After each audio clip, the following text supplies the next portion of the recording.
Hello everyone, எல்லாரும் எப்படி இருக்கீங்க? ஸோ நீங்கள் வந்து சூப்பரான கிளாஸஸ் நிறையா பார்த்துட்ருக்கீங்க. இன்னைக்கு வந்து இந்த டாபிக் பார்த்தீங்கன்னா எக்கனாமிக்ஸில் is also very important topic, globalization and Indian economy இன்னைக்கு பார்க்க போகிறோம். ஸோ குளோபலைசேஷன்னா என்ன, இந்தியன் எக்கானமி குளோபலைசேஷனும் எப்படி லிங்க் ஆயிருக்கு, what are the impacts of globalization on Indian economy, உலக அளவில் குளோபலைசேஷன் வந்ததுனால இந்தியன் எக்கானமியில் என்னென்ன எஃபெக்ட்ஸ் வந்துச்சு அப்படிங்கிறது எல்லாமே தான் will be seeing in this class. So this is part 1. Let's going into the class. So you just tell your friends, உங்க friends எல்லாம் சொல்லுங்க இந்த வீடியோ ரொம்ப உங்களுக்கு பிடிச்சிருக்கு அப்படின்னா ஷேர் பண்ணுங்க. மெயினாக நீ எந்த வீடியோ எந்த கிளாஸுமே மிஸ் பண்ணக்கூடாது அப்படின்னா மறக்காம சப்ஸ்கிரைப் பண்ணிடுங்க இந்த சேனலுக்கு. ஸோ அதே மாதிரி இந்த கிளாஸ் முடிச்ச உடனே I want you to go and try this quiz. So attempt பண்ணி பாருங்க எப்படி இருக்கு, where you standing, how you preparing அப்படின்னு சொல்லிட்டு அட்டம் பண்ணி பாருங்க. லிங்க் டெஸ்கிரிப்ஷன் நான் கீழே கொடுத்துருக்கேன். ஸோ அங்கே போயிட்டு நீங்கள் தாராளமாக அட்டன் பண்ணலாம். அட்டன் பண்ணிங்கன்னா யூல் இந்த மாதிரியான இம்பார்ட்டண்டான பாயிண்ட்ஸ் எல்லாம் நீங்கள் மறக்கவே மாட்டீங்க. ஸோ டுடேஸ் டாபிக், இந்தியாவோட எக்கானமியும் குளோபலைசேஷனும் எப்படி லிங்க் ஆயிருக்கு அப்படிங்கிறது தான் பார்க்க போகிறோம். ஸோ போகிறதுக்கு முன்னாடி யூ ஆல் ஜஸ்ட் திங்க், நீங்கள் வந்து உங்களை சுற்றி இருக்கிற மெட்டீரியல்ஸ் எல்லாம் பாருங்கள். இப்போ நீங்கள் யூஸ் பண்ணிட்டு இருக்க மொபைல் ஃபோனாக இருக்கலாம், நீங்கள் பார்க்குற டிவியாக இருக்கலாம், உங்கள் வீட்டில் ஒரு கார் இருக்குது, இல்லைனா some kind of food items, இது எல்லாமே பார்த்தீங்க அப்படின்னா இந்தியாவிலேருந்து மட்டும்தான் ஜென்ரேட் ஆகுதா இல்லை வேற ஒரு கம்பெனிலேருந்தும் வேற வெளிய நாட்டிலேருந்து வருதா அப்படிங்கிறதையும் வந்து நீங்கள் நோட் பண்ணி பாருங்க. So you have India is buying, Indians are buying top global companies, car from top global companies. அது வந்து என்ன கம்பெனியாக வேணாலும் இருக்கலாம், அது பிஎம்டபிள்யூ இருக்கலாம், ஹூண்டாயா இருக்கலாம், டொயோட்டாவாக இருக்கலாம். There are many companies and there are also Indian companies like Tata Motors. So Indian company இருக்கு, global company, வெளிநாட்டுல இருந்தும் நம்மளுக்கு கார்ஸ் வருது. நம்மளோட மொபைல் ஃபோன்ஸ் எடுத்துக்கோங்க, ஐஃபோன், இங்க இருக்க iPhone is obviously is a foreign company, Indian company கிடையாது. ஸோ இந்த மாதிரி இன்னைக்கு வேர்ல்டு லெவலில் நம்ம சுற்றி இருக்கிற பொருட்கள், எத்தனை பொருட்கள் வந்து இந்தியன் கம்பெனிஸாக இருக்கு, அதே மாதிரி ஃபாரின் கண்ட்ரியோட பொருட்களும் நம்ம கிட்ட இருக்கா. இதுதான் குளோபலைசேஷனுக்கான எக்ஸாம்பிள். இன்னைக்கு நமக்கு consumer has wide choice of goods and services. இது வந்து டிஜிட்டல் கேமரா இருக்கலாம், மொபைல் ஃபோன், எல்லாத்துக்குமே நம்மளுக்கு சாய்ஸ் இருக்கு. அது இந்தியன் கம்பெனியா அப்படிங்கிற சில சமயம் நம்மளுக்கு தேவையே இல்லை. We just want good goods services in affordable prices in good quality. இப்போ நம்ம என்னெல்லாம் பார்ப்போம், என்ன ப்ரைஸு, குவாலிட்டி நல்லா இருக்கா, நமக்கு தேவையான ஃபீச்சர்ஸ் அண்ட் ஸ்பெசிஃபிகேஷன்ஸ் இருக்கா, இது எல்லாம் தான் நம்ம பார்க்குறோமே இல்லையா. அது இந்தியன் கம்பெனியா ஃபாரின் கம்பெனியா தான் நம்ம பார்க்கறது இல்லை. Why? Because this is what you call it as globalization. The entire world has become one unit. ஒரு குளோபா இன்னைக்கு எல்லாருமே ஒன்னா வேலை செய்கிறோம் அப்படின்னா அதுதான் குளோபலைசேஷன். அது வந்து trade, movement of goods and சர்வீசஸ்லயும் இருக்கு, மூவ்மெண்ட் ஆஃப் பீப்புள் ஆல்சோ. இன்னைக்கு எத்தனை பேர் வெளியே போய் படிக்கிறாங்க, எத்தனை பேர் வெளியே போய் வேலை செய்யறாங்க, இது எல்லாமே தான் நம்ம என்னன்னு சொல்லுவோம்னா குளோபலைசேஷன் அப்படின்னு சொல்லுவோம். இப்போ ரீசன்ட் ஃபினாமினால மட்டும்தான் இது வந்து ஒரு 2 decades ago, டெக்கேட்னா 10, 2 decadesனா 20 years, 20 yearsக்கு முன்னாடி இப்படி இருந்துச்சா அப்படின்னா இல்லை, 20 yearsக்கு முன்னாடி இந்த மாதிரி இல்லை. பட் இன்னைக்கு பார்த்தீங்க அப்படின்னா we have wide choices. So ஒரு பெரிய டிரான்ஸ்ஃபர்மேஷன் ரீசெண்ட் இயர்ல நடந்திருக்கு. அந்த டிரான்ஸ்ஃபர்மேஷன் எப்படி நடந்துச்சு, இப்படி ரேப்பிடான ஒரு ஃபாஸ்டான டிரான்ஸ்ஃபர்மேஷன் எப்படி நடந்துச்சு, அது பீப்புளோட லைஃப்ல எப்படி இம்பாக்ட் பண்ணியிருக்கு அப்படிங்கிறது தான் we'll be seeing in this class. So globalization, how fast globalization has taken place and how it has affected the people's life அப்படிங்கிறது தான் we'll be seeing in this class. So until the 20th century, production அப்படிங்கிறது அந்தந்த கண்ட்ரியில் it was primarily within the countries. அந்தந்த கண்ட்ரீஸ்ல produce பண்ணுவாங்க, அவங்களுக்கு என்ன கிடைக்குதோ அதை மட்டும்தான் யூஸ் பண்ணாங்க. அதுக்கப்புறம் என்ன ஆக ஆரம்பிச்சதுன்னா காலனிஸ். ஸோ காலனிஸ், இந்தியா மாதிரியான காலனிஸ்ல என்ன பண்ணாங்க, this is mid 20th century வரைக்கும் அவங்களுக்குள்ளேயே ப்ரொடியூஸ் பண்ணாங்க. அதுக்கப்புறம் இந்தியா மாதிரியான கண்ட்ரீஸ்ல என்ன பண்ணாங்க அப்படின்னா தி வேவர் ஆல் காலனிஸ். காலனிஸ்னா என்ன, some other foreign country ruling the natives. So அதான் காலனிஸ். நம்மளாம் பிரிட்டிஷ் கீழே இருந்தோம். So we are colonies of British. அப்போ என்ன ஆச்சு, ரா மெட்டீரியல்ஸ் அவங்க வாங்கியிருப்பாங்க. இண்டஸ்ட்ரியல் ரெவல்யூஷன் அங்கே நடக்கவும் அவங்க ரா மெட்டீரியல் வாங்கிட்டு போயிட்டு அவங்க கிரியேட் பண்ணி they made it cloths and sold it in Indian market. So finished goods ah Indian மார்க்கெட்ல சேல் பண்ணாங்க for high price. இது ஏன் நடந்துச்சு அப்படின்னா இண்டஸ்ட்ரியலைசேஷன் நடந்துச்சு in European nations. ஸோ அந்த யூரோப்பியன் நேஷன்ஸ்ல இண்டஸ்ட்ரியலைசேஷன் நடந்ததும் அவங்க என்ன பண்ணாங்க, அவங்களோட கூட்ஸ், ஃபினிஷ்டு கூட்ஸ், காலனிஸ்ல இருந்து ரா மெட்டீரியல்ஸ் எடுத்துட்டு போயிட்டு அவங்க கண்ட்ரியில ஃபினிஷ்ட் கூட்ஸா மாத்தி ரொம்ப ஹையான பிரைஸ்க்கு கொண்டு வந்து சேல் பண்ண ஆரம்பிச்சாங்க. அதுக்கப்புறம் MNCs, multinational companies. What is this multinational companies அப்படின்னா, இந்த கம்பெனி ஒரு கண்ட்ரியில மட்டும் இருக்காது, நிறைய கண்ட்ரியில இருக்கும். அதுதான் மல்டிநேஷனல் கம்பெனிஸ். அவங்களோட ஃபுட் பிரிண்ட் எல்லா கம்பெனிலும் இருக்கும். Multinational companies, large corporations, own or control production.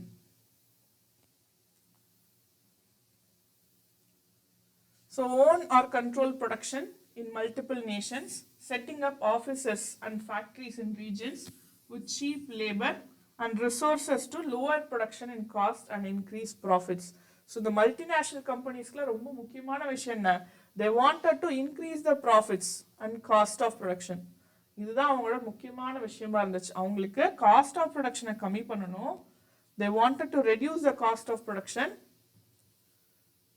reduce the cost of production and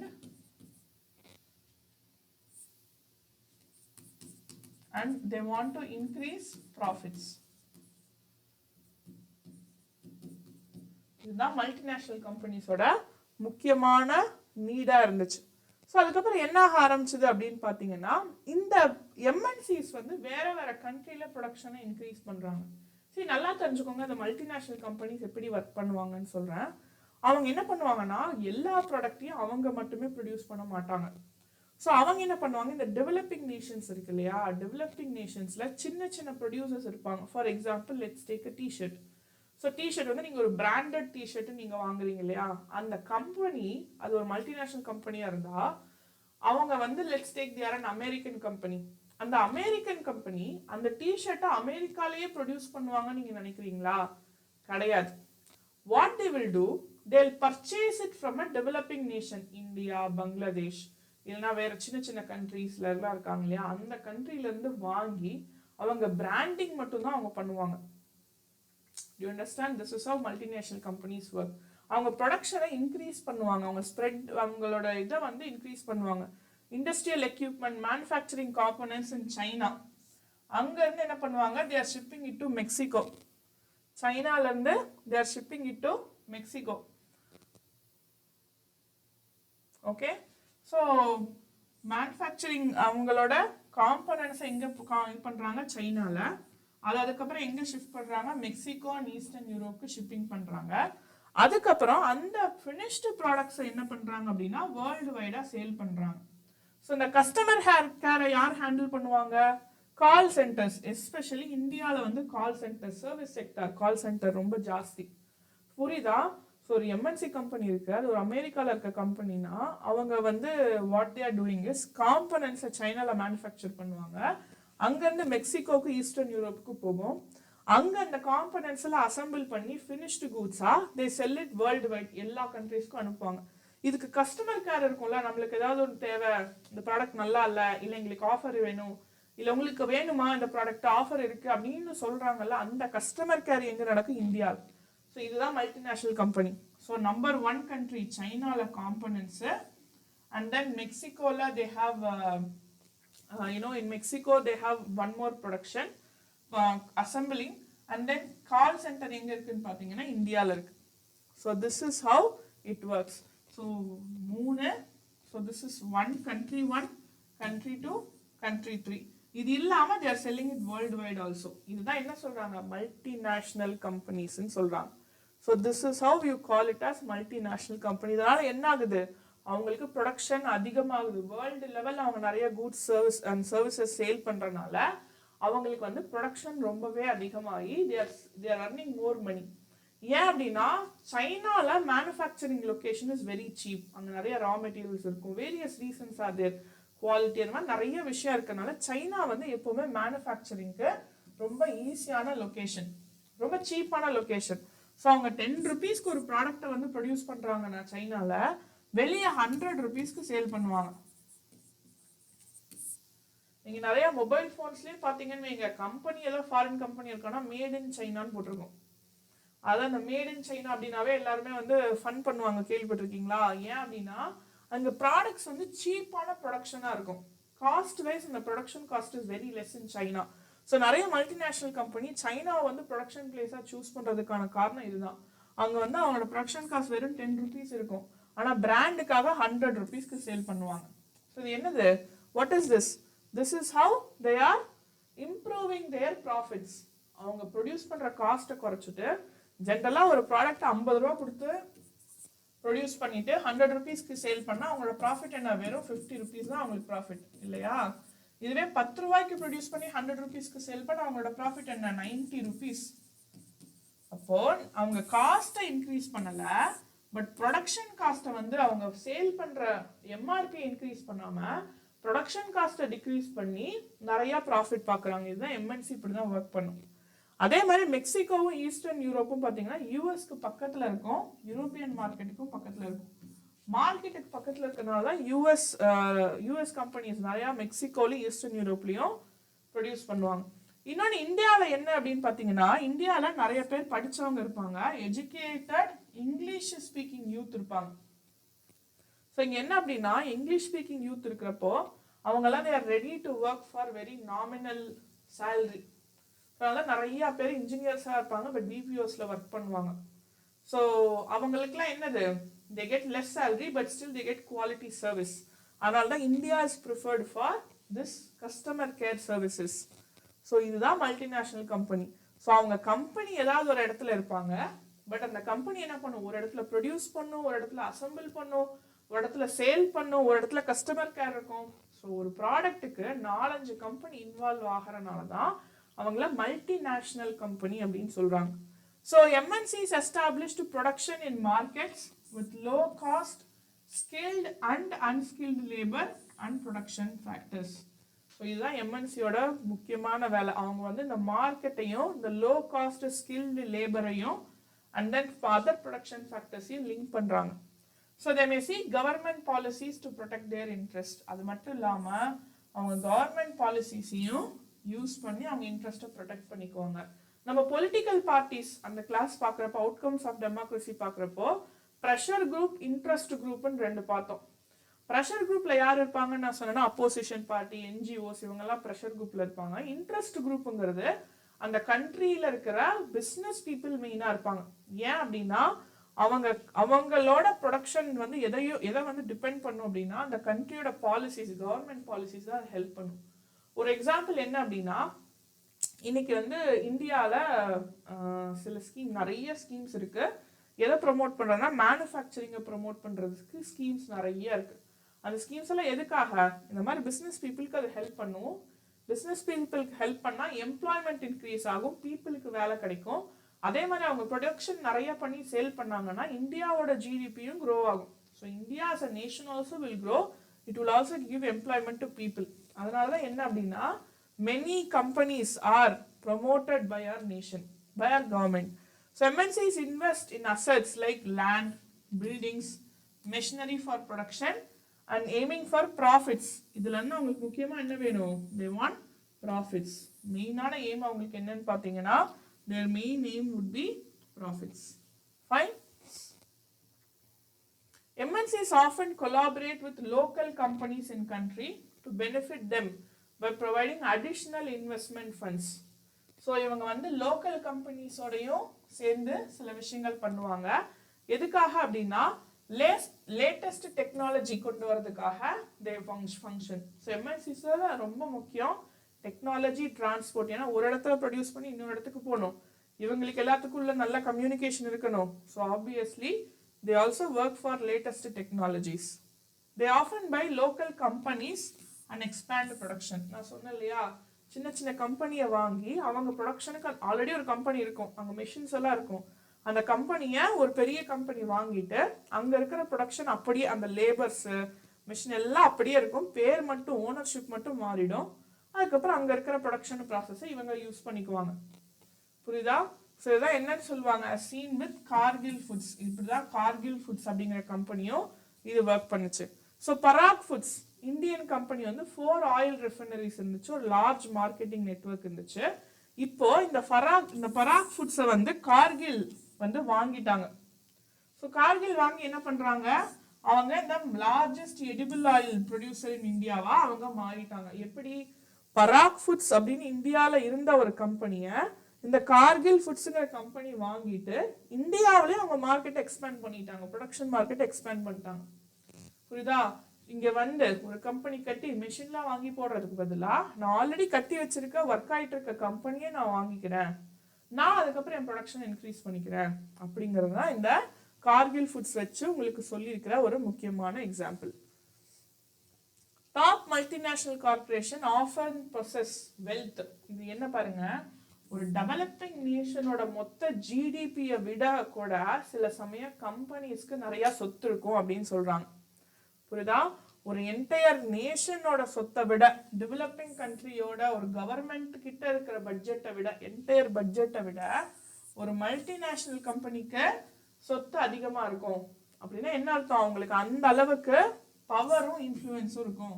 அவங்க பேச்ச சில சமயம் கவர்மெண்டே கேட்கிற அளவுக்கு, வேற கண்ட்ரிஸோட கவர்மெண்ட்ஸே கேட்கிற அளவுக்கு they have power and influence. That is the power of multinational companies. So இந்த பவர் இருக்கு இல்லையா, இந்த ப்ரொடக்ஷன் வேற வேற ஊரை யூஸ் பண்ணிக்கிறது, இதெல்லாம் பண்றது தான் இந்த குளோபலைசேஷன். How the entire globe acts as under one company, that is globalization. So அதுக்கு எக்ஸாம்பிள் என்ன அப்படின்னு பார்த்தீங்கன்னா, கார்மெண்ட்ஸ், ஃபுட்வேர், ஸ்போர்ட்ஸ் ஐட்டம்ஸ், இதெல்லாமே இப்படிதான் டெவலப்டு கண்ட்ரீஸ்ல தான் இருக்கும். நம்ம வந்து ரொம்ப ஃபாரின் ப்ராடக்ட், ஃபாரின் குட் அப்படின்னு சொல்லிட்டு நம்ம சில ப்ராடக்டை வாங்குவோம். அது இந்தியாவில் தான் தயாராக இருக்கும், இல்லைன்னா இங்கே சைனாவில் தயாராக இருக்கும். But we just buy those things for brands. So many brands, shoes brand, t-shirts brand, dress brand, phone, mobile phones, இந்த மாதிரி நிறையா we believe that the products which are of foreign companies are of good quality அப்படின்னு நம்ம நினைக்கிறோம். But அது எங்க produce ஆகுது? they are produced in developing nations. Just the branding is done by these MNC companies. So இதனால என்ன ma'am effect அப்படின்னு பார்த்தீங்கன்னா, இந்த ப்ராடக்டை அவங்க என்ன பண்ணுவாங்க, டிஸ்டன்ஸ் செல்லர்ஸ்க்கு கொடுத்துருவாங்க. ஸோ வேற வேற செல்லர்ஸ்க்கு கொடுத்துருவாங்க. அந்த செல்லர் என்ன பண்ணாங்கன்னா அவங்களோட பிராண்ட் நேம்ல அந்த அவங்களோட தேவையான விஷயத்துக்கு டெலிவரி லேபர் கண்டிஷன்ல யூஸ் பண்ணி சேல் பண்ணிக்கலாம். புரியுதா? இந்த எம்என்சியோட function. They are influencing production in distant location by forming partnership. இது பார்த்துக்கோங்க, இது கொஸ்டினா கேட்கலாம். How MNC companies influence production அப்படின்னு 2 மார்க்லயோ 3 மார்க்லயோ 5 மார்க்லயோ கூட கேட்கலாம். 5 மார்க், 3 மார்க், 2 மார்க்ல கூட கேட்கலாம். How MNCs influence production in distant location? They form partnership. Number 1. They form partnership. அப்படின்னு என்ன அர்த்தம்? அவங்க ஒரு கம்பெனி, இந்தியன் கம்பெனியோ இல்ல லோக்கல் கம்பெனியோட சேர்ந்து பார்ட்னர்ஷிப் போட்டுக்குவாங்க. ஒன்னு அந்த கம்பெனியை வாங்கிடுவாங்க, இல்லைன்னா பார்ட்னர்ஸ் ஆயிடுவாங்க. Second, using local companies for supply. அவங்க ப்ரொடியூஸ் பண்ற ப்ராடக்ட்டுக்கு ரா மெட்டீரியல் லோக்கல் கம்பெனில இருந்து வாங்கிக்குவாங்க. Second, for example let's take T-shirt production. ஒரு ஃபேமஸான கம்பெனி, என்ன கம்பெனி சொல்லலாம்? அடிடாஸ் சொல்லலாம்னு வைங்க. அடிடாஸ் இருக்கு, நைக் இருக்கு, so many companies are there. Puma, so many companies. So these companies sometimes are foreign companies. So நம்ம என்ன பண்ணுவோம், அந்த ஃபாரின் கம்பெனி அந்த டிஷர்ட் நல்லா இருக்கும், சூப்பராக இருக்கும் அப்படின்னு சொல்லிட்டு வாங்குவோம். ஆனால் உண்மை என்னன்னு தெரியுமா? அந்த காட்டன் இந்தியாவிலேருந்து தான் வந்திருக்கும். அந்த லோகோ பிரிண்ட் பண்ணுறாங்கல்ல, அந்த இங்கு, அந்த டெக்னாலஜி இந்தியாவிலேருந்து தான் வந்திருக்கும். அதெல்லாம் சேர்ந்து ப்ரொடியூஸ் ஆகிறது இந்தியாவிலேருந்து தான் வந்திருக்கும். அந்த டேக் ஃபார்ம் ஆகுது இல்லையா, ஜாயினர்ல அடிடாஸ் டேக், எம்ஆர்பி, அது மட்டும்தான் எங்கே இருக்கும் அப்படின்னு பார்த்தீங்கன்னா அவங்க ப்ரொடியூஸ் பண்ணி அனுப்பியிருப்பாங்க. நீங்கள் நிறையா ப்ராடக்ட்ஸ் எடுத்துட்டு அந்த ப்ரொடக்ஷன் பிளேஸ் இருக்கும், மேனுஃபேக்சரிங் அட்ரஸ் அப்படின்னு போட்டு, ஒன்றும் இல்லை, நீங்கள் வாங்குற ஃபுட்ஸ்லேயே கூட எடுத்து பாருங்க, மேனுஃபேக்சரிங் அட்ரஸ்ன்னு எடுத்து பார்த்தீங்கன்னா இங்கே எங்கேயாவது தமிழ்நாடு, ஹரியானா, பஞ்சாப், மத்திய பிரதேஷ், மகாராஷ்டிரா, அந்த மாதிரி எங்கேயாவது இருக்கும் அட்ரஸ். ஷாம்பூ கம்பெனிஸ்லேருந்து எல்லாமே, லோரியல் பாரிஸ் அப்படின்னு இருக்கும். பட் த ப்ரொடக்ஷன் எங்கே நடக்குது? Produced in India. ஸோ இதுதான் என்ன சொல்கிறாங்கன்னா, எம்என்சிஸ் வந்து ப்ரொடக்ஷன் பார்ட்னர்ஷிப் போட்டுக்குவாங்க, லோக்கல் கம்பெனி சப்ளைக்கு யூஸ் பண்ணுவாங்க, அவங்களோடய கம்பீட் பண்ணுவாங்க, இல்லையா அவங்கள அப்படியே வாங்கவும் செய்வாங்க, பையிங் தம். இப்போ கார்கில் ஃபுட்ஸ் பார்த்தோம் இல்லையா, அது ஒரு எக்ஸாம்பிள். ஸோ இதனால என்ன ஆகுது அப்படின்னா, resulting in a strong link between production in these geographically dispersed location. இதனால நிறைய பேர் என்ன நினைக்கிறாங்கன்னா, நிறைய ஃபாரின் கம்பெனிஸ் அவங்க ஊர் கம்பெனியே நம்புற அளவுக்கு they have so much influence in production in these geographically dispersed location. வேற கண்ட்ரி, இன்னைக்கு நீங்க வந்து இங்க ஒரு ப்ராடக்ட் வாங்குறீங்கன்னா அது மற்ற கண்ட்ரிலையும் கிடைக்கிறதுக்கு வாய்ப்பு இருக்கு. பட் அந்த கண்டெக்ட் இந்த மாதிரி கொஞ்சம் மாற்றி இருக்கும். For example we have so much food. இப்போ ஃபுட்டு செயின் ஆஃப் ரெஸ்டாரண்ட்ஸ் இருக்கு இல்லையா? இப்போ KFC எடுத்துக்கோங்க. KFC இந்தியாவில் மட்டும்தான் இருக்கா? இல்லை. வேற வேற கம்பெனி வேற வேற கண்ட்ரியில் இருக்கா? ஆனால் டேஸ்ட் வேற வேற மாதிரி இருக்கும். அந்த கண்ட்ரிக்கு தகுந்த மாதிரி அது மாறிக்கும். Yes or no? This is what they are saying. இப்போ இந்தியாவில் நீங்கள் KFC சாப்பிட்றீங்க, அந்த சிக்கன் வந்து ப்ரொடக்ஷன் எங்கே ஆகுது? இந்தியாவில் தான் ப்ரொடக்ஷன் ஆகுது. இந்தியன் கம்பெனி தமிழ்நாடுல இருக்கிற ஒரு ஃபார்ம் அவங்க தான் சப்ளை பண்ணுவாங்க. So that is what is about this MNCs. அவங்க கம்பெனி எங்க இருந்தாலும், அவங்க எந்த ஜாகிரபிக்கல் லொகேஷனா இருந்தாலும் அங்க இருக்கிற ப்ரொடக்ஷனை அவங்களால இன்ஃப்ளூயன்ஸ் பண்ண முடியும். அது எப்படி அப்படிங்கறத இந்த 4 points. Forming partnership, using local companies, competing with them or buying them up. So this is what you can call it as globalization. இது இல்லாம they do foreign trade and integration of market. What is this foreign trade? Foreign trade has been the primary channel connecting countries with trade routes with the western markets. You know very well how English East India Company came to India. They came as traders. அவங்களோட பொருளை இங்க வந்து வித்துட்டு இங்க இருந்து spices வாங்குறதுக்காக வந்திருப்பாங்க. That is how English East India Company came into India. How Britishers came to India first. They came as traders. அவங்க இங்க வந்து அவங்க ப்ராடக்ட் இங்க சேல் பண்ணிட்டு இங்க இருந்து நிறைய ஸ்பைசஸ் ஆன pepper was called as black gold. அவ்வளோ டிமாண்ட் இருந்துச்சு பெப்பருக்கு, அவ்வளோ காஸ்ட்லி அந்த பெப்பர் அங்கே. ஸோ இதெல்லாமே வாங்கிட்டு போகிற இந்த ஃபாரின் ட்ரேடுங்கிறது இப்போ நடக்கிறதுல it has been happening on so much time period. So அந்த மாதிரி வந்த கம்பெனி தான் இங்கிலீஷ் ஈஸ்ட் இந்தியா கம்பெனி இந்தியாவுக்கு வந்தது. ஃபைன். ஸோ ஃபாரின் ட்ரேட் இதனால என்ன ஆகுதுன்னா இட் எக்ஸ்பேன்ஸ். இப்போ ஒரு ப்ரொடக்ஷன் நடக்குது ஃபாரின் ட்ரேடுனால, நம்மளோட கண்ட்ரியில் ப்ரொடியூஸ் பண்ணுற ப்ராடக்ட் வேர்ல்டு லெவலில் இன்னைக்கு நம்ம ஊரில் இருக்கிற ஒரு மசாலா பேக்கெட்டு USA போனாலும் அது கிடைக்கும். அதுதான் foreign trade. So domestic producers அவங்களோட மார்க்கெட் எக்ஸ்பேண்ட் பண்ணுறாங்க, குளோபல் மார்க்கெட்டில் அவங்க கம்பீட் பண்ணுறாங்க. ஸோ அவங்களோட ப்ரொடக்ஷன் சாய்ஸஸ் இன்க்ளூட் ஆகுது. பீப்புளுக்கும் அப்படிதான், கம்பெனிக்கு மட்டும் இல்லை நமக்குமே சாய்ஸ் இருக்குல்ல. ஒரு ப்ராடக்ட் நல்லா இல்லைன்னா இன்னொரு ப்ராடக்ட் போயிடுவேங்கிற பயத்திலேயே என்ன பண்ணுவாங்க, ஒழுங்கா ப்ரொடியூஸ் பண்ணுவாங்க. So people also have more choices and the producers also have bigger market. இந்த Chinese toy one of the biggest example. சைனாவில் நான் சொன்னேன் இல்லையா, ரொம்ப குவாலிட்டி வந்து கம்மியாக இருந்தாலும் ப்ரைஸ் ரொம்ப கம்மியாக இருக்கும். ஸோ அதனால தான் என்ன ஆகும் அப்படின்னா, இந்த டாய் கம்பெனிஸ் டாய்ஸ் கடையிலலாம் பார்த்தீங்க அப்படின்னா சைனா டாய், சைனா பொம்மைன்னு நீங்கள் கேள்விப்பட்டிருப்பீங்க. அது என்னன்னா ரொம்ப சீப்பாக இருக்கும் ப்ரைஸு, லுக்ஸ் வெரி டிஃப்ரெண்ட், ரொம்ப டிஃப்ரெண்ட்டாக இருக்கும், குவாலிட்டியும் அந்த அளவுக்கு இருக்காது. பட் பொம்மை தானே, நம்ம ஏன் குவாலிட்டி எதிர்பார்க்கணும், ஜஸ்ட் விளையாட தானே யூஸ் பண்ண போகிறோன்ட்டு it replace the Indian market up to ஒரு வருஷத்தில் 70 to 80% of toy shops was replaced by Chinese toy. அப்படி நடந்தால் என்ன ஆகும்னு நீங்கள் நினைக்கிறீங்க?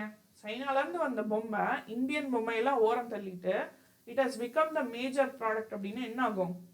சைனீஸ் கம்பெனி நல்லா ஏர்ன் பண்ணுவாங்க, Indians faced losses.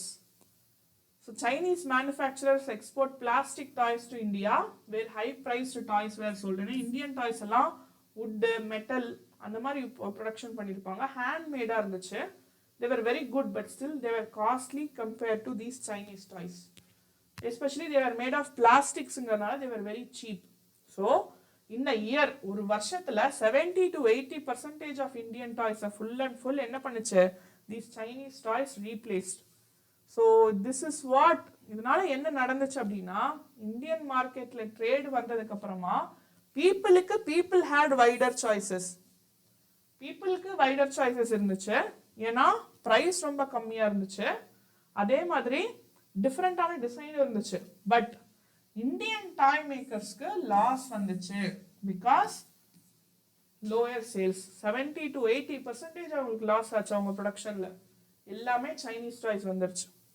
So opening trade leads to increase in choice and equal prices and competition between producers in different countries resulting in integration of market. இந்த integration of market இருக்கு பாத்தீங்களா, world is one market அப்படின்றது இருக்குல்ல, எல்லா ப்ராடக்ட்டும் எங்க போனாலும் கிடைக்கும், அதுதான் globalization. Integration of markets and connecting them despite their geographical separation is called as globalization. So So opening trade leads to, trade is one of the important concept, one of the important reason for globalization to occur.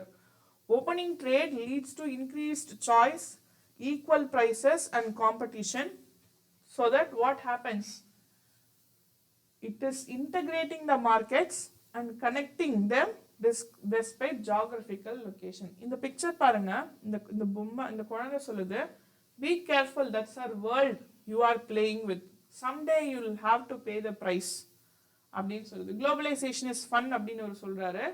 So அது ஃபன்னா இல்லையா அப்படிங்கிறது தான் important. It is fun, it is good to some people, it is not good to some people. இப்போ சைனாலே பார்த்தீங்க, so Chinese toys Indian டாய்ஸை replace பண்ணப்ப சைனாக்கு அது நல்லது, because their production increased and their products sold out and they got good profit. But Indian toy மேக்கர்ஸ்க்கு என்னாச்சு, தே ஃபேஸ்டு லாசஸ். ஸோ எப்போவுமே குளோபலைசேஷன் நடந்துச்சு அப்படின்னா என்னன்னா, it was good for someone, it was bad for someone. அது யாருக்கு எப்பங்கிறதுக்கிட்டே இருக்கும். புரியுதா? Over the past 2 to 3 decades, multinational corporations have been increasing their global production location, leading to rise in foreign trade and investment. The multinational companies எல்லாம் பெருசு பண்ண நிறைய கண்ட்ரீஸ்ல foreign இன்வெஸ்ட்மெண்ட்டும் ட்ரேடும் increase ஆயிடுச்சு. So Ford Motors, you know one of the example. Ford Motors Indian plant produces car for Indian markets. Ford is an Indian company கிடையாது, but இந்தியாவுக்காக இந்தியால அவங்க produce பண்ணாங்க. So that does not make Ford an Indian company. Do you understand? Ford Motors Indian plant தான் இருந்துச்சு, இங்க production company தான் இருந்துச்சு. அவங்களோட ப்ராடக்ட்ஸ் வந்து இந்தியன் மார்க்கெட்ஸுக்காகவும் டெவலப்பிங் கண்ட்ரீஸ்க்காகவும் ப்ரொடியூஸ் பண்ணாங்க. So global factories export components, அது மட்டும் இல்லாமல் வேர்ல்டு குளோபல் மார்க்கெட்ஸுக்காக அவங்க காம்பனன்ட்ஸ் எக்ஸ்போர்ட் பண்ணாங்க. ஸோ இதனால என்னாச்சு, இந்தியாவில் சிக்னிஃபிகண்ட் லெவலில் ட்ரேட் இம்ப்ரூவ் ஆச்சு. இது வந்து one of the example how multinational companies used certain countries for improving their production. Globalization, a rapid interconnection between countries. இதுதான், இது 2 மார்க்லயோ 3 மார்க்லயோ கேட்கலாம். Globalization, a rapid interconnection between countries, is facilitated by increased foreign investment and trade, with multinational corporation playing a significant role in this process. So the rapid interconnection between the countries now, globalization. So most global regions are now in closer contact due to movement of goods. So the picture பாத்தீங்கன்னா தெரியும், எல்லா country peopleம் they are standing on one platform. Everybody are connected to each other. That is what is globalization. புரியுதா? So most global regions are now closer contact due to movement of goods. என்னெல்லாம் ஆச்சு இந்த globalization, what all it did அப்படின்னா, first is what all it did was, first is it movement of goods. First thing is movement of goods is the first thing. Globalization நடக்கிறதுக்கு முக்கியமான காரணம் movement of goods is first thing. Second one is goods and services. Services is second thing. Investments, moneyயும் move ஆகுது, கேபிட்டலும் move ஆகுது, and technology. So how globalization took place? Because of movement of these things, movement of goods, services, investment and technology, as well as movement of people. So what all led to the globalization? Movement of goods, services, investments and technologies, as well as the movement of goods for better income. People, மக்கள் ஏன் move ஆகுறாங்க? Education, நல்ல வேலைக்காக, நல்ல இன்கமாக move ஆகுறாங்களே, எத்தனை பேர் foreign போய் work பண்றாங்க, அதெல்லாமே குளோபலைசேஷனோட அவுட்கம் தான். ஈஸியா நம்மளால வேற கண்ட்ரிக்கு போக முடியுதுன்னா அது எதனால? கண்டிப்பா குளோபலைசேஷனால தான் அது போக முடியுது. ஸோ இந்த குளோபலைசேஷன் எதனாலலாம் நடந்துச்சு ma'am? What are the factors? So globalization நடந்துருச்சு. ஸோ அதெல்லாம் அதனால என்ன ஆச்சு, எம்என்சியோட ரோல் என்ன குளோபலைசேஷன் எல்லாமே பார்த்துட்டோம். இது எதனால நடந்துச்சு? What made globalization happen? What are the factors that led to globalization? First one is technology.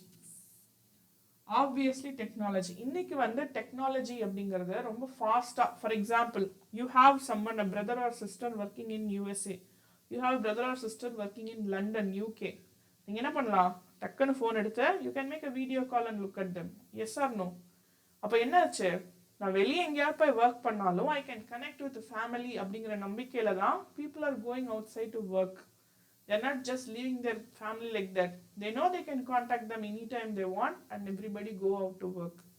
And one more thing is, இன்னொன்று என்ன, டிரான்ஸ்போர்ட்டேஷன் டெக்னாலஜி அப்படிங்கிறது கம்யூனிகேஷன் மட்டும் இல்லை, டிரான்ஸ்போர்ட்டேஷனும் இருக்கு. ஸோ இதுவும் டெக்னாலஜி, பர்டிகுலர்லி டிரான்ஸ்போர்ட்டேஷன். டிரான்ஸ்போர்ட்டேஷன் எதுக்கு, நான் சொன்னாலே ஒரு எக்ஸாம்பிள், சைனாவில் ப்ரொடியூஸ் பண்ணி மெக்சிகோலையும் ஈஸ்டர்ன் அமெரிக்காலையும் அதை வந்து என்ன பண்ணுறாங்க, ஈஸ்டர்ன் யூரோப்லையும் என்ன பண்ணுறாங்க, அதை வந்து அசம்பிள் பண்ணி அப்படியே எல்லா இடத்துக்கும் சேல் பண்ணுறாங்க. ஸோ இது எல்லாத்துக்கும் டிரான்ஸ்போர்ட் ஷிப் இருக்கணும், ட்ரெயின் இருக்கணும், எல்லாத்துக்கும் ஏர்பிளேன் இருக்கணும், இதெல்லாம் இருக்கணும்ல. ஸோ டெக்னாலஜி எஸ்பெஷலி டிரான்ஸ்போர்ட்டேஷன்னால தான் இந்த குளோபலைசேஷன் ஆக்சலரேட் ஆச்சு, ஃபாஸ்ட்டாக நடந்துச்சு. இன்னொன்று, டெலிவரி ஆஃப் குட்ஸ் வந்து காஸ்ட் எஃபெக்டிவாக இருந்துச்சு. டைமுக்கு டெலிவரி ஆகணும், காஸ்ட் எஃபெக்டிவ். இப்போ நிறையா இ-காமர்ஸ்லாம் நீங்கள் பார்த்துருப்பீங்க, டெலிவரி ஃப்ரீயாக இருக்கும், at the same time 1 day delivery 2 day delivery நீங்கள் பார்த்துருப்பீங்க. கரெக்டா? அப்போதானே நீங்கள் அதில் போய் வாங்குறீங்க. அப்போ உங்களோட ப்ராடக்ட் டைமுக்கும் வரணும், அதுக்கு காஸ்ட் எஃபெக்டிவாக இருக்கணும். உங்களுக்கு சேல் பண்ணுறது, அந்த வாங்குற காசு உங்களுக்கு கம்மியாக இருந்தால் மட்டும்தான் நீங்கள் குளோபல் லெவலில் ட்ரேட் பண்ணுவீங்க. So that is how first thing is technology. Next is containers for transport of goods. Containers have reduced port handling cost. ஸோ ஒவ்வொரு பொருளை எடுத்துகிட்டு போகிறதுக்கு பதிலாக கண்டெய்னரில் அப்படியே பேக் பண்ணி டிரான்ஸ்போர்ட் பண்ணுறது ரொம்ப ஈஸியாக இருந்துச்சு. அந்த போர்ட்டில் வந்து ஹேண்டில் பண்ணுற காஸ்ட் வந்து கம்மியாக இருந்துச்சு. ஸோ அதே மாதிரி speed of export also increase. அதே மாதிரி ஏர் டிரான்ஸ்போர்ட் காஸ்ட் வந்து ரொம்ப ரெடியூஸ் பண்ணுச்சு. ஏன்னா more volume was used for water transport. நம்ம டிரான்ஸ்போர்ட் லைஃப் லைன் ஆஃப் எக்கானமின்னு ஒரு சாப்டர் பார்த்தோம். அதில் what is the cheapest mode of டிரான்ஸ்போர்ட்னு பார்த்தோம், த்ரூ வாட்டர்வேஸ். ஷிப்பில் வந்து டிரான்ஸ்போர்ட் பண்ணுறது, ஓஷன் ரூட், சி ரூட் மூலமாக நீங்கள் வந்து டிரான்ஸ்போர்ட் பண்ணிங்கன்னா ரொம்ப சீப்பஸ்ட்டாக இருக்கும். ஏர்வேஸ் தான் இருக்கல ரொம்ப காஸ்ட்லி. அப்படி நீங்கள் ஏரில் டிரான்ஸ்போர்ட், இந்த காஸ்ட் ஆஃப் டிரான்ஸ்போர்ட் வந்து எப்படி கம்மியாச்சுன்னா கண்டெய்னர் யூஸ் பண்ணனால கம்மியாச்சு அப்படிங்கிறாங்க. Recent development in information technology also plays a major role. Information and communication technologies. ஒன்று அனுப்புறீங்க, ஒரு ப்ராடக்ட் அனுப்புறீங்க, ஃபோன் பண்ணி வந்துருச்சான்னு கேட்க முடியுது இல்லை. இன்டர்நெட் இருக்கு, இன்டர்நெட்ல அப்டேட் பண்ணிடுவாங்க, ப்ராடக்ட் டெலிவர்ட் அப்படின்னு அப்டேட் பண்றாங்களா. இந்த மாதிரி கம்யூனிகேஷன் டெக்னாலஜி, கம்ப்யூட்டர்ஸ், இன்டர்நெட் இதெல்லாமே has revolutionised global communication and instant access to information and remote communication.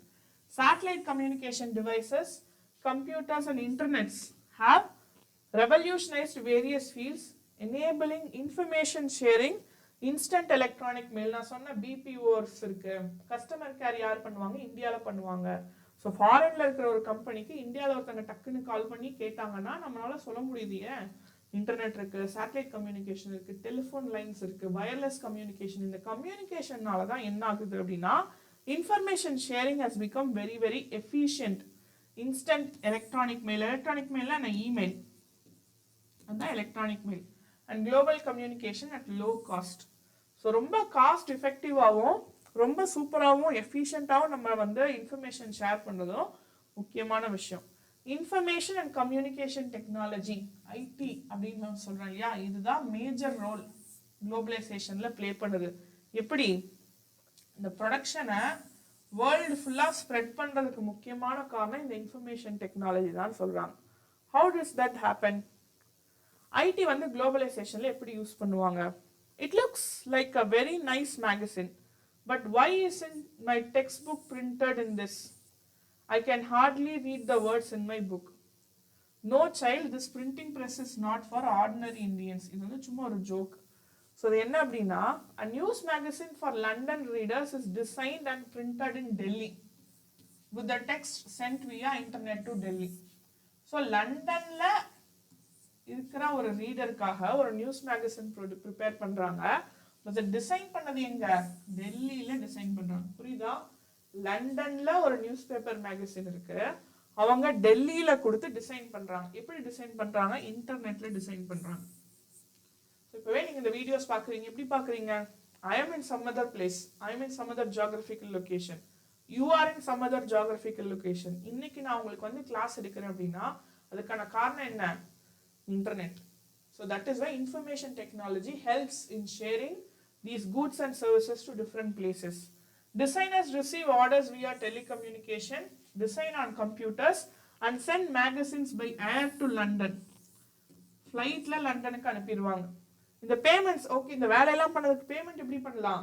Internet transfer பண்ணிடலாம். இ பேங்கிங் மூலமா ஆன்லைன் டிரான்ஸ்ஃபர் பண்ணலாம். இன்னைக்கு எத்தனை பேர் ஆன்லைன் டிரான்ஸ்ஃபர் பண்றோம்? யூபிஐ யூஸ் பண்றோம், internet transaction, mobile internet use பண்றோம். So many transactions are done today e-banking. So மொத்தமும் இது எப்படி பாசிபிள்? லண்டன்ல இருக்கிற ஒரு ரீடருக்கு டெல்லியில மேகசின் ரெடி பண்ணி கொடுக்குறாங்கன்னா அது எப்படி நடக்குது? இன்டர்நெட் மூலமா நடக்குது. Internet information technology has made it possible. Liberalisation of foreign trade and foreign investment policy. Liberalisation என்ன? What is the word liberalisation mean? Liberalisation என்னன்னா ஸ்ட்ரிக்டான ரூல்ஸ் அண்ட் ரெகுலேஷன்ஸை கொஞ்சம் ஃப்ரீ பண்றது. ரொம்ப இப்படிதான் இருக்கணுங்கிறத ஓகே இது கொஞ்சம் I am just adjusting this thing for you. அதுதான் இந்த liberalisation of foreign trade and foreign investment policy. இது எதுக்காக பண்ணணும் அப்படின்னு பார்த்தீங்க அப்படின்னா, இஃப் யூ டூ திஸ் நிறைய ஃபாரின் இன்வெஸ்ட்மெண்ட் இந்தியாவுக்கு வரும். ஃபாரின் இன்வெஸ்ட்மெண்ட் வந்துச்சுன்னா நிறைய கம்பெனிஸ் இந்தியாவில் வந்து ஜென்ரேட் ஆகும். நிறைய கம்பெனிஸ் இந்தியாவில் ஜென்ரேட் ஆனால் நிறைய பேருக்கு வேலை கிடைக்கும். நிறைய பேருக்கு வேலை கிடைச்சா அவங்களோட லைஃப் இன்னும் பெட்டர் ஆகும். Because they will get proper salary. when their life becomes good, நிறைய ப்ராப்ளம்ஸ் இந்தியாவில் இருக்கிற நிறைய சோஷியல் ஈவில்ஸ் கம்மியாகும். ஸோ அதுக்கு தான் இந்த ஃபாரின் இன்வெஸ்ட்மெண்ட் உள்ள கொண்டு வரணும். அதுக்கு தான் இந்த liberalisation of trade and foreign investment policy கொண்டு வந்தாங்க. Let's see an example. If the Indian government imposes a tax on import of Chinese toys, buyers would have to pay higher prices, leading to decrease in Chinese toys affordability in the markets and potential prosperity for Indian toy makers. Yes or no?